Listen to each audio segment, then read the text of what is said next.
What's going on, everybody? I'm Jonathan Sports, and today we're going to talk about Evan Neal, the behemoth tackle the Giants got with the 7th pick. Rashawn Slater, who? Now, I know a lot of Giants fans were pissed we passed on Slater last year when we traded back, but I do think we got a much higher ceiling tackle in Evan Neal. Slater is a very talented guy.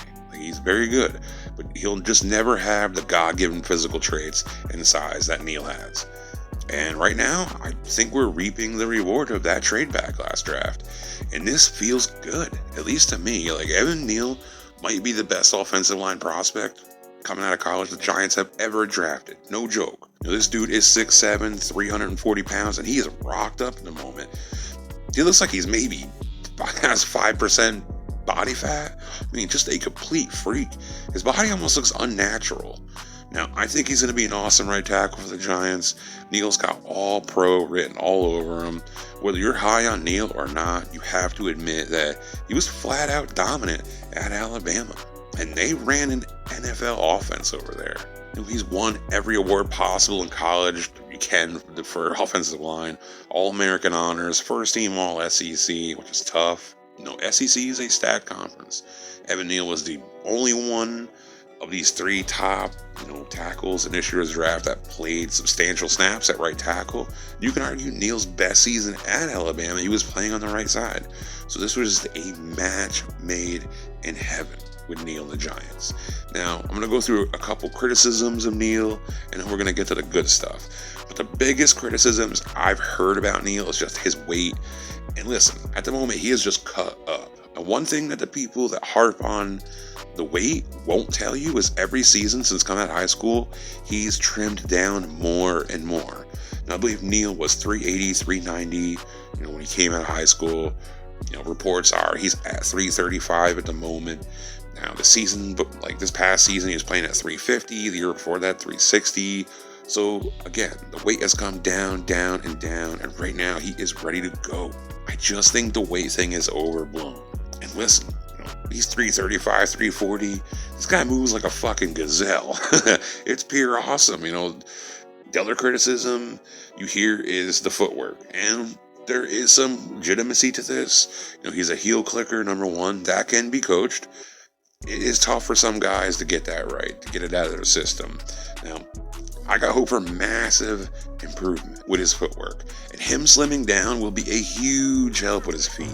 The lost weight will help him get to the top of the rush, and that's where we've seen some issues with Neal's feet and balance. And both them things are just the same symptoms stemming from the footwork. And it's really my only complaint with Neal, basically.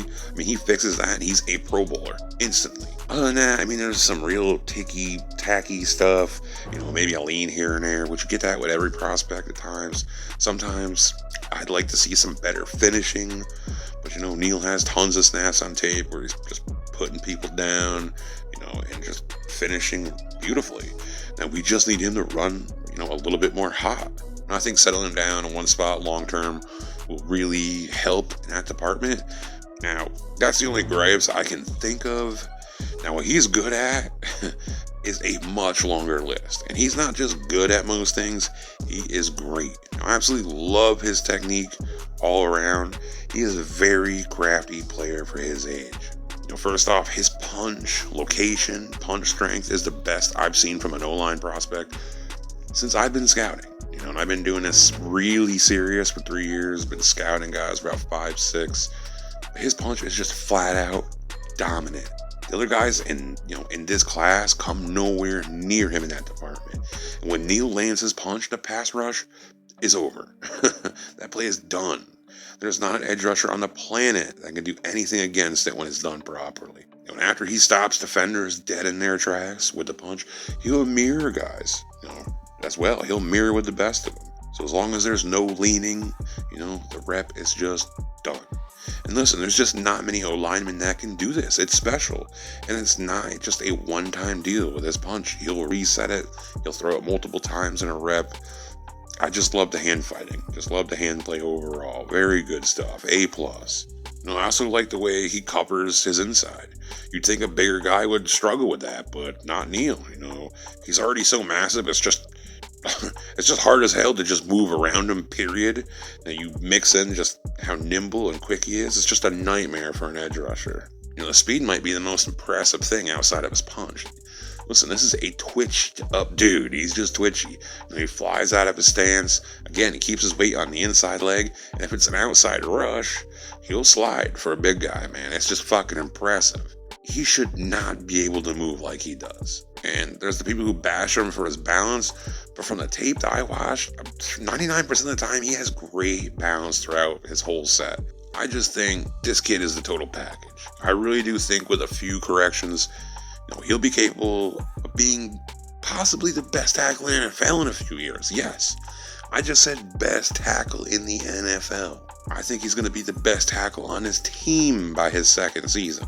Maybe off rip, but I'm going to keep the expectations to just him being a really good player year one. Though in my heart, I think he's going to be a Pro Bowler year one. I just can't shake that feeling. The talent is there. I just can't see many guys lining up against him outside of the dominant guys in the NFL and just beating on him. I just don't think it's going to happen. And Glowinski moving bodies next to him in the run game should really help him become a better finisher. But to me, stability, repetition, they're the biggest factors. It's good he's coming in, his rookie year with a brand new head coach. So, that's really hurt some of these guys in the past.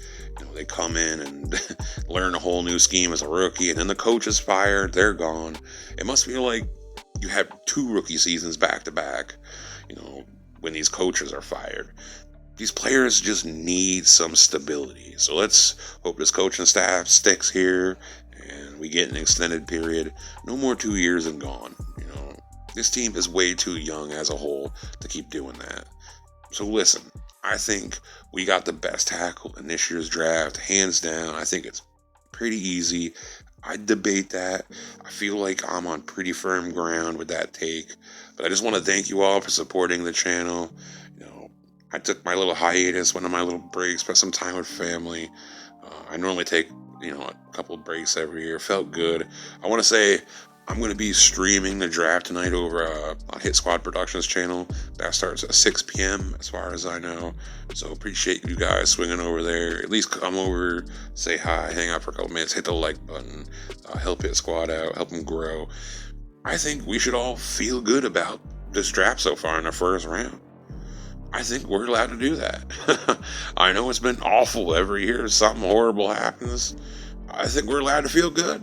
Do it. Feel good about this team. Feel good. We got a ton of young, talented players on it. Maybe we don't have a ton of young superstars, but just a ton of young, good talent.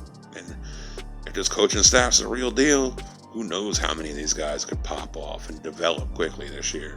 That's it for me. Listen, everybody, stay safe, stay warm. Thank you all, and peace.